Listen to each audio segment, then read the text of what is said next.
Assalamualaikum warahmatullahi wabarakatuh. Perkenalkan nama saya Roni Yudit Aditya Pratama.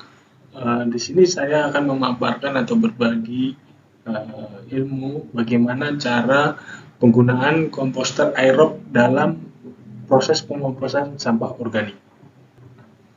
Di mana komposter aerob itu sangat berperan dalam pembuatan kompos sampah organik. Ada 3 faktor utama untuk membuat kompos menggunakan bakteri aerob, yaitu mikroorganisme, udara, dan kelembapan. Karakteristik utama dalam metode pengomposan adalah untuk memaksimalkan proses degradasi alami dari sampah organik menjadi kompos halus. Ada 3 faktor yang perlu kita ingat dalam memperhatikan untuk menghindari kegagalan dalam proses pembuatan kompos. Mikroorganisme.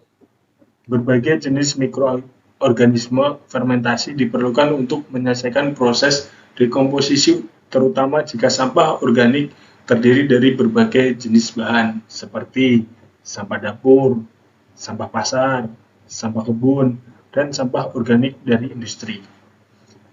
Pada berbagai tahap proses penguraian, berbagai jenis mikroorganisme menjadi aktif. Oleh karena itu, penting bahwa kompos mengandung berbagai jenis mikroorganisme. Anda dapat memperoleh mikroorganisme dari fermentasi makanan yang tersedia secara lokal, tanah humus, dan jamur. Lebih baik dengan jamur liar. Udara atau oksigen. Dengan adanya oksigen, fermentasi aerob menjadi aktif dan menguraikan sampah organik dengan cepat. Hal ini seringkali disertai dengan pembentukan panas yang selanjutnya mempercepat penguraian sampah. Di sisi lain, tidak adanya oksigen, aktivitas bakteri lambat dan menghasilkan berbagai zat melalui fermentasi anaerob. Dengan kata lain, fermentasi anaerob lambat dan penguraian sampah organik dan menghasilkan bau tidak sedap. Jadi, pengadukan untuk memberikan oksigen yang cukup di dalam pengomposan penting dilakukan setiap hari untuk meningkatkan proses penguraian sampah serta menghindari bau tidak sedap. Ya, di mana saat kita melakukan proses membuat kompos dengan bakteri aerob, udara atau oksigen itu sangat penting. Kelembapan. Mempertahankan tingkat kelembapan yang tepat juga meningkatkan proses penguraian dan menghindari bau tidak sedap. Bakteri aerob membutuhkan kelembapan untuk secara aktif menguraikan organik dan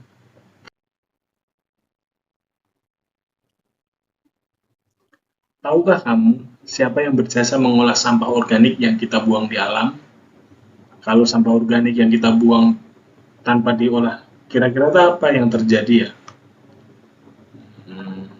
Di alam sebenarnya sudah ada yang berjasa mengolah bahan organik yang tergantung dalam limbah yang kita hasilkan. Mereka adalah si mungil yang bernama bakteri. Mereka tinggal di alam dan menjadi pengurai alami. Bayangkan, bila mana tidak ada pengurai alami tersebut, maka sampah-sampah itu akan menumpuk. Sampah dari pepohonan, sampah organik dari perumahan, industri, bahkan pasar akan menjadi sebentuk apa? Karena semuanya tidak kita olah dan belum kita olah sepenuhnya. Ya, yaitu bakteri aerob. Bakteri aerob adalah bakteri yang membutuhkan oksigen untuk hidupnya. Jika tidak ada oksigen, bakteri akan mati. Bakteri aerob menggunakan glukosa atau zat organik lainnya seperti etanol untuk dioksidasi menjadi CO2, H2O, dan sejumlah energi. Ya, bakteri aerob kurang lebih penampakannya seperti ini ketika kita melihatnya menggunakan alat. Ya, macam-macam bakteri aerob, yaitu ada Nitrococcus atau bakteri yang mampu membentuk nitrat dari senyawa amonia. Ada juga Nitrosomonas, yaitu memproduksi ion nitrat yang sangat diperlukan oleh tanaman.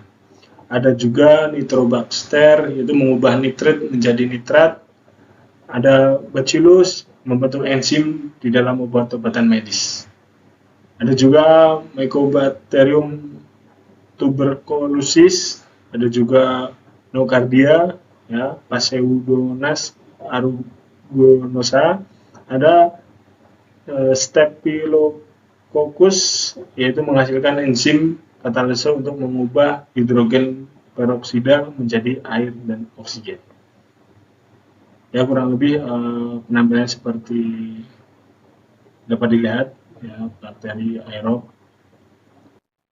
Pra-pengolahan sampah sebelum diproses untuk produksi kompos juga penting.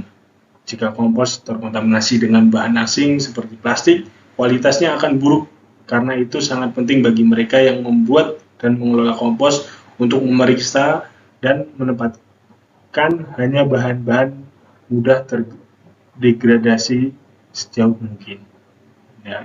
Dari mana kompos itu berasal, dari rumah tangga ataupun pasar, ya, itu dikumpulkan dan dipisahkan antara yang organik dan non organik, yaitu residu, ya, dimana nanti yang organik bisa kita pisahkan lagi yang bisa terdegradasi maupun bahan persistan, ya, dimana nanti yang residu bahan persistan bisa langsung ke TPS dan didaur ulang. Sementara yang bisa dimanfaatkan, yang terdegradasi mudah dihancurkan seperti sisa makanan dan sayur-sayuran, ya, itu nanti bisa kita olah menjadi kompos organik, yaitu dimana melalui proses dicacah lalu dilakukan proses pengomposan dengan menggunakan bakteri tersebut. Bibit kompos. Dalam metode pengomposan, bibit kompos dibuat dari makanan fermentasi yang tersedia di sekitar kita dan bahan-bahan lain yang murah dan atau mudah diperoleh. Kualitas masukan sampah. Kualitas sampah juga sangat mempengaruhi.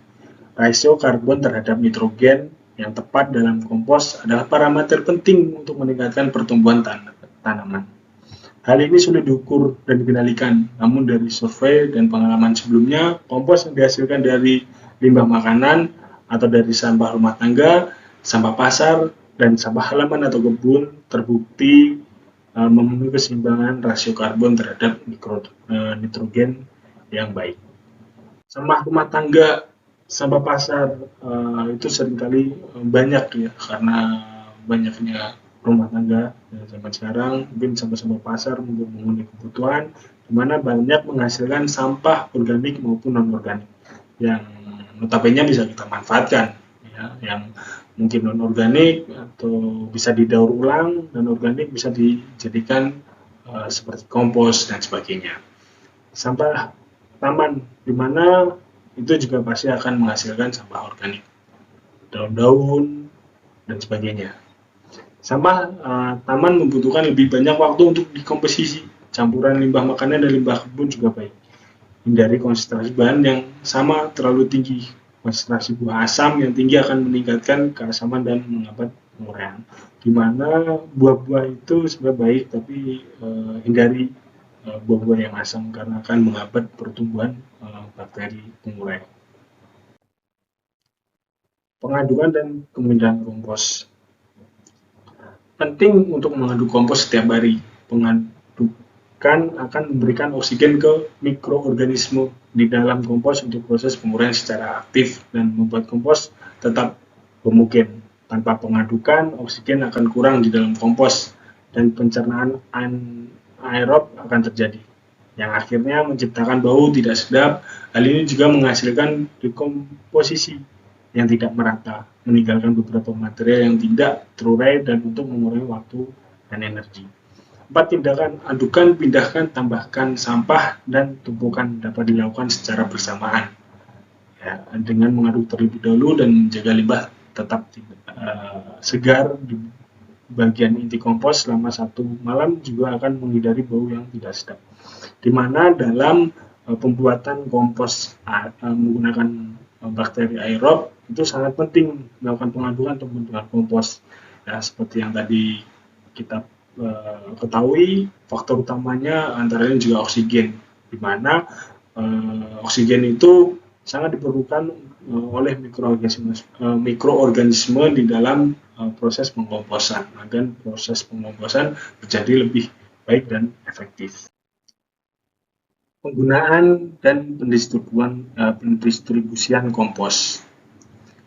Penjualan kompos di pasar retail Indonesia memerlukan lisensi formal dari pemerintah pusat. izin diperlukan untuk memenuhi standar teknis standar nasional Indonesia atau SNI pada kompos organik domestik. Ya.